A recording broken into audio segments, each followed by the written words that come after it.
Okay, this question is about kinematics and inclined plane and Doppler effect as well. So the question is from the summer 2018 uh, variant 2, paper 2, and the question number is 3. A child on a sledge slide down steep hill and then travels in a straight line up an ice-covered slope as illustrated. Right.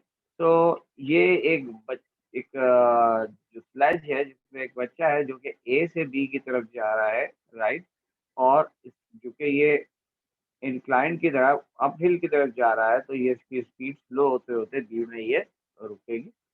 और उसके बाद फिर ये, और जब इसने अपनी journey start की फ्रॉम ए टू बी, इसकी स्पीड 18 मीटर पर सेकेंड है, और वो बी तक पहुंचते पहुंचते इसकी स्पीड स्लो हो गई, राइट। एंड देन हुआ क्या कि वो वापस पीछे की तरफ बैकवर्ड मूव करते हुए 24 सेकंड के बाद कहीं जाके वो जो है वो रुका। तो दिस इज द सिनेरियो। पहला क्वेश्चन ये है कि इसके, अच्छा, इस क्वेश्चन की ब्यूटी है कि आपने इसके ग्राफ को बहुत तवज्जो देना कि most of the thing is solved with in this graph. तो हमने यहाँ मार्किंग की है कि जब ए पे था तो 18 मीटर पर सेकंड ये रही, और जब ये बी पे था यानी रुक गया, स्पीड इसकी वो रेस्ट पे आ गया, तो इस वक्त वेलोसिटी 0 ये रही। तो ये बी पॉइंट। उसके बाद ये 24 सेकंड तक ये बैकवर्ड मूव किया, यानी कि इसने अपनी जर्नी बैक की है, क्योंकि ये वेलोसिटी टाइम ग्राफ है, तो ये अब इसका जो नेगेटिव इंफॉर्मेशन ये रही। अब उन्होंने पूछा कि state the time taken for the slash travel A to B. तो ए टू बी, बी पे 12 सेकंड पे ये बी पे पहुंच गया, राइट। तो यहाँ पे हमने 12 सेकंड लिख दिया। उसके बाद ये क्वेश्चन है, उन्होंने हम नेक्स्ट की तरफ जाते हैं। उसमें उन्होंने पूछा determine the displacement of the sledge up the slope from point A at time T equal to 24। तो अगर मैं इस ग्राफ को देखूं तो ये एक ग्राफ, एक पूरी जर्नी है कि ये ए से बी पे आया और फिर वापस हुआ, और ये पूरे जर्नी का जो टोटल टाइम है वो 24 सेकंड है। आपको मालूम है कि स्पीड टाइम ग्राफ या वेलोसिटी टाइम ग्राफ में जो एरिया अंडर द ग्राफ होता है वो डिस्टेंस कवर्ड होता है। तो ए से बी तक जाने का टोटल डिस्टेंस कवर ये है, वापस आने का टोटल डिस्टेंस कवर ये है, राइट। तो अगर हम इसको इसकी उस वक्त की वेलोसिटी 24 सेकंड पे उसकी वेलोसिटी देखें तो that is actually 6 metre per second, ठीक है। और ये आपकी सारी इंफॉर्मेशन मौजूद है।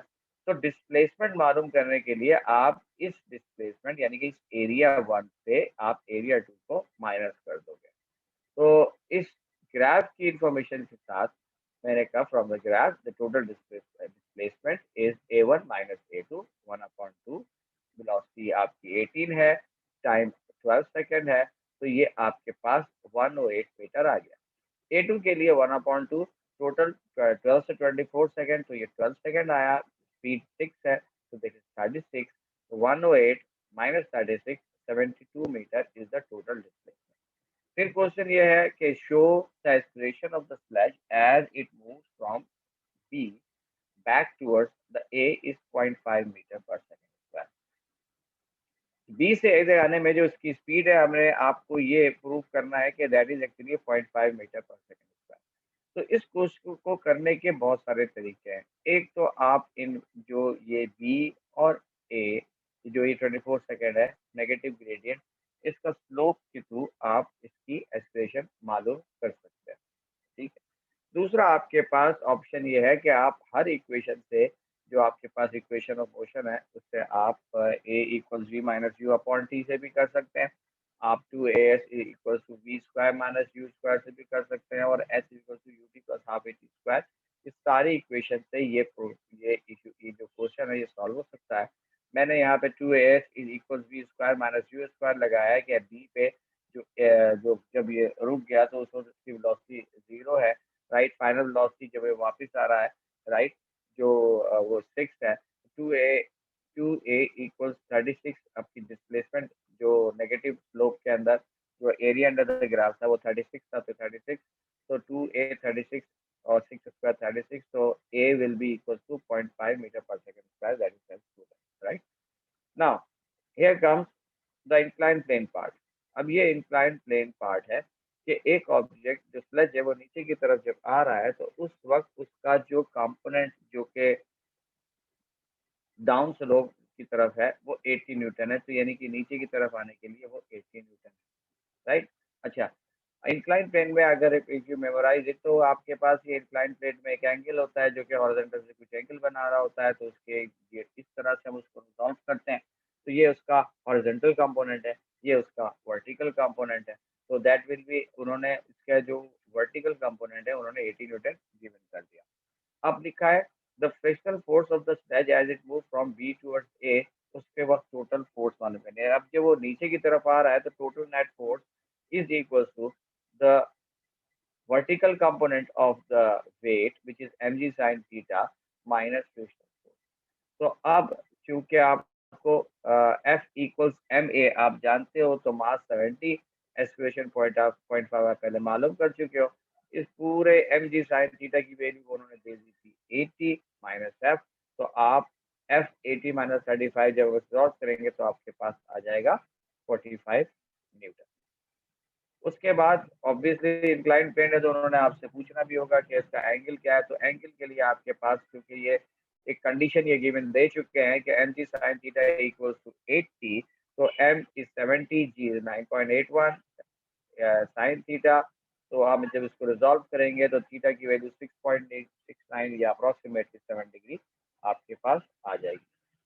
नाउ इसका ई पार्ट देखते हैं। ई पार्ट में ये डॉपलर इफेक्ट के ऊपर इसकी पूरी इंफॉर्मेशन है कि जब वो 0.4 सेकेंड से 8 सेकेंड तक की ट्रैवलिंग कर रहा था, मीन्स इस वक्त अगर मैं दोबारा से इन दोनों पिक्चर की तरफ जाऊं, राइट, जब वो ए से बी की तरफ ट्रैवलिंग कर रहा था, रिमेंबर इस वक्त इसकी वेलोसिटी डिक्रीज हो रही है और बी पे पहुंचते पहुंचते जीरो हो चुकी है। ये एक इंफॉर्मेशन अब हमने अपने जहन में रखना है, राइट। ए पर एक ऑब्जर्वर मौजूद है और इस बच्चे ने स्टार्ट कर दिया कोई 0.4 से 8 सेकंड के दौरान, यानी कि जब ए से बी जा रहा था तो उसको कुछ 4 से 8 सेकंड के टाइम में उसने विस्लिंग स्टार्ट कर दी। अब विसल स्टार्ट हो गई, आगे जा रहा है बॉडी की, राइट, और जो स्लेज बच्चे की स्पीड स्लो होती जा रही है। इस ड्यूरेशन में जब वो विसल करेगा तो जो ऑब्जर्वर स्टेशनरी ऑब्जर्वर है यहाँ बैठा है, तो उसको उसकी फ्रीक्वेंसी का चेंज एक्सपीरियंस होगा, और इस फ्रीक्वेंसी का चेंज एक्सपीरियंस होना ही डॉपलर इफेक्ट होता है। तो अब वो चेंज कितना होगा उसकी तरफ आते हैं। तो आपके पास जो इंफॉर्मेशन है टाइम 4 सेकेंड टू 8 सेकेंड, जब हमने ग्राफ में देखा तो इनिशियली जब ऑब्जर्वर ने विसल स्टार्ट सुनी होगी तो उस वक्त वो इनिशियली 4 सेकेंड में उसकी स्पीड 12 मीटर पर सेकेंड होगी। तो ये इंफॉर्मेशन मैंने ली। उसके बाद दूसरी इंफॉर्मेशन क्या कि साउंड जो विसल जनरेट हो रही है वो उसकी ओरिजिनल फ्रीक्वेंसी 900 हर्ट्ज है, और उन्होंने आपको गिवन कर दिया कि 340 मीटर पर second is the speed of the sound, right. अब तीसरी चीज आप इसको इस तरह से और समझें कि अगर मूवमेंट ऐसे हो रही है, राइट, ऑब्जर्वर ये है तो इसका मतलब सोर्स ऑब्जर्वर से दूर जा रही है, राइट, और जब वो ऑब्जर्वर से दूर जा रही है तो क्या होगा, उसकी फ्रीक्वेंसी में चेंज आएगा, फ्रीक्वेंसी डिक्रीज होगी, राइट, यानी कि जो फ्रीक्वेंसी वो जो एक्सपीरियंस करेगा, जो लिसन करेगा। So as per the formula, frequency received by the observer is equals to V plus minus V naught over V plus minus Vs into the original frequency. 340 meter per second. 340 meter per second is already given. The velocity of the observer is 0. 340 उसकी sound, और source जब दूर जाती है तो obviously आपको frequency आपकी जो ऑब्जर्वर की वो रिड्यूस होगी, तो इसका मतलब डिनोमिनेटर में ये वैल्यू पढ़नी चाहिए।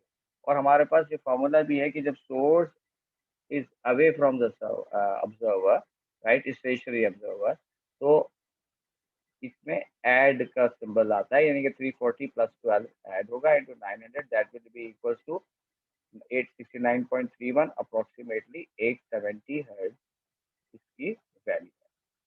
अब सवाल ये है कि जैसे मैंने आपसे कहा था कि आपने रिमेम्बर रखना है कि जैसे जैसे वो चाइल्ड है वो ए से बी की तरफ जा रहा है, उसकी वेलोसिटी रिड्यूस हो रही है। तो you need to explain what, describe and explain qualitatively the variation if any in the frequency of the sound heard by the man. देखिए, if any, yes there is. Velocity जब decrease हो रही है, right, B तक जाते हुए, तो इसका मतलब ये हुआ कि जब वेलोसिटी डिक्रीज हो रही है तो ऑब्जर्व फ्रीक्वेंसी इंक्रीज होगी। ठीक है, ठीक, वेलोसिटी डिक्रीज होगी तो ऑब्जर्व फ्रीक्वेंसी इंक्रीज होगी। तो that is the whole scenario of this question.